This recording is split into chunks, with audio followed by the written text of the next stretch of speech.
victories."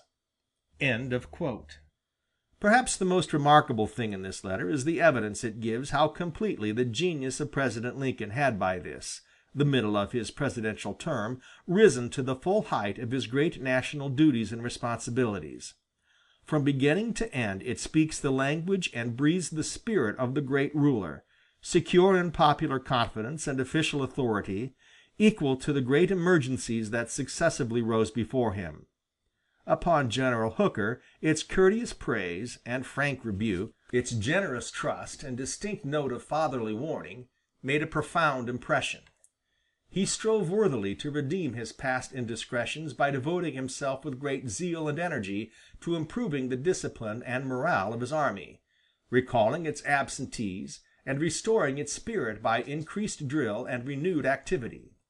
He kept the President well informed of what he was doing, and early in April submitted a plan of campaign on which Mr. Lincoln endorsed, on the 11th of that month, "My opinion is that just now, with the enemy directly ahead of us, there is no eligible route for us into Richmond, and consequently a question of preference between the Rappahannock route and the James River route is a contest about nothing.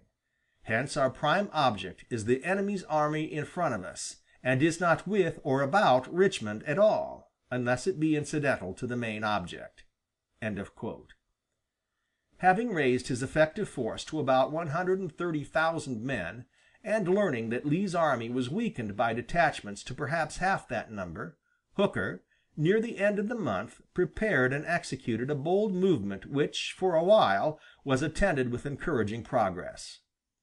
Sending General Sedgwick with 3 army corps to make a strong demonstration and crossing below Fredericksburg, Hooker with his remaining 4 corps made a somewhat long and circuitous march by which he crossed both the Rappahannock and the Rapidan above the town without serious opposition, and on the evening of April 30th had his 4 corps at Chancellorsville, south of the Rappahannock, from whence he could advance against the rear of the enemy. But his advantage of position was neutralized by the difficulties of the ground. He was in the dense and tangled forest known as the Wilderness, and the decision and energy of his brilliant and successful advance were suddenly succeeded by a spirit of hesitation and delay, in which the evident and acknowledged chances of victory were gradually lost. The enemy found time to rally from his surprise and astonishment, to gather a strong line of defense, and finally to organize a counterflank movement under Stonewall Jackson, which fell upon the rear of the Union right and created a panic in the 11th Corps.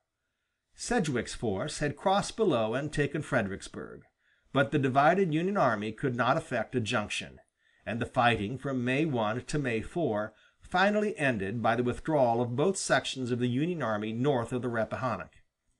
The losses suffered by the Union and the Confederate forces were about equal, but the prestige of another brilliant victory fell to General Lee, seriously balanced, however, by the death of Stonewall Jackson, who was accidentally killed by the fire of his own men. In addition of his evident very unusual diminution of vigor and will, Hooker had received a personal injury on the 3d, which for some hours rendered him incapable of command, and he said in his testimony before the Committee on the Conduct of the War, "When I returned from Chancellorsville, I felt that I had fought no battle. In fact, I had more men than I could use, and I fought no general battle for the reason that I could not get my men in position to do so. Probably not more than 3 or 3½ corps on the right were engaged in the fight." Hooker's defeat at Chancellorsville had not been so great a disaster as that of Burnside at Fredericksburg, and while his influence was greatly impaired, his usefulness did not immediately cease. The President and Secretary of War still had faith in him. The average opinion of his qualities has been tersely expressed by one of his critics, who wrote, "As an inferior he planned badly and fought well. As a chief he planned well and fought badly." The course of war soon changed, so that he was obliged to follow rather than permitted to lead the developments of a new campaign. The brilliant victories gained by Lee inspired the Confederate authorities and leaders with a greatly exaggerated hope of the ultimate success of the rebellion. It was during the summer of 1863 that the Confederate armies reached, perhaps, their highest numerical strength and greatest degree of efficiency. Both the long dreamed of possibility of achieving Southern independence and the newly flushed military ardor of officers and men, elated by what seemed to them an unbroken record of successes on the Virginia battlefields, moved General Lee to the bold hazard of a second invasion of the North. Early in June, Hooker gave it as his opinion that Lee intended to move against Washington, and asked whether in that case he should attack the Confederate rear. To this Lincoln answered on the 5th of that month, "In case you find Lee coming to the north of the Rappahannock, I would by no means cross to the south of it.